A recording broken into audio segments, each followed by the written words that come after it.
Lahotiyong katikutalahiyong Lahotiyong kaloy nutoy bihuan budi sopa lahutiyoy hoy ki nohoy hoy sopa loya ga ghila loya mumela sopa loya ga ghila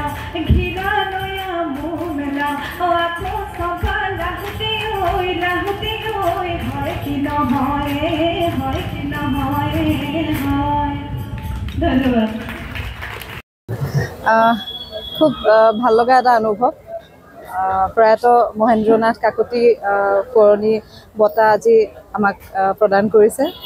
সমন্বয় সাংস্কৃতিক গোষ্ঠীৰ তৰফৰ পৰা খুবেই আনন্দিত আৰু আচলতে বঁটা বা সন্মান যিয়ে নহওক আমি যেতিয়া লাভ কৰোঁ আমি ভৱিষ্যতে আৰু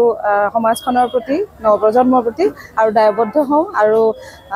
যাতে ভৱিষ্যতে আৰু ভাল কাম কৰিবলৈ পাৰোঁ তাৰ কাৰণে চেষ্টা কৰি যাম নিশ্চয় এইটো খুব আচলতে দুখজনক দিগন্তদাৰ আগতেও বহুকেইজন শিল্পীক এনেকৈ মঞ্চত অপমান কৰা হৈছে মই ইতিমধ্যে কৈছিলোঁৱে মৌচম গগৈকো যোৱা বছৰ তেনেকৈ মঞ্চক বেয়া ব্যৱহাৰ কৰা হৈছিলে এইবাৰ প্ৰথম বহাগৰ দিনাই দিগন্ত ভাৰতীৰ দৰে এজন শিল্পীক যিটো ভাবিবও নোৱাৰি আচলতে তেওঁক মঞ্চৰ পৰা নমাই পঠিওৱা হৈছিলে আৰু তাৰ আগমুহূৰ্তত তেখেতক মঞ্চলৈ তেওঁলোকেই মাতি নিছিলে গতিকে এনেকুৱা ধৰণৰ কাম যাতে আৰু কেতিয়াও নহয় কেৱল শিল্পী বুলিয়ে নহয় যিকোনো ব্যক্তিৰ কাৰণে এইটো এটা দুখজনক কাৰণ মাতি নি সন্মান যাচি আকৌ অসন্মান কৰাটো এইটো খুব দুখজনক আৰু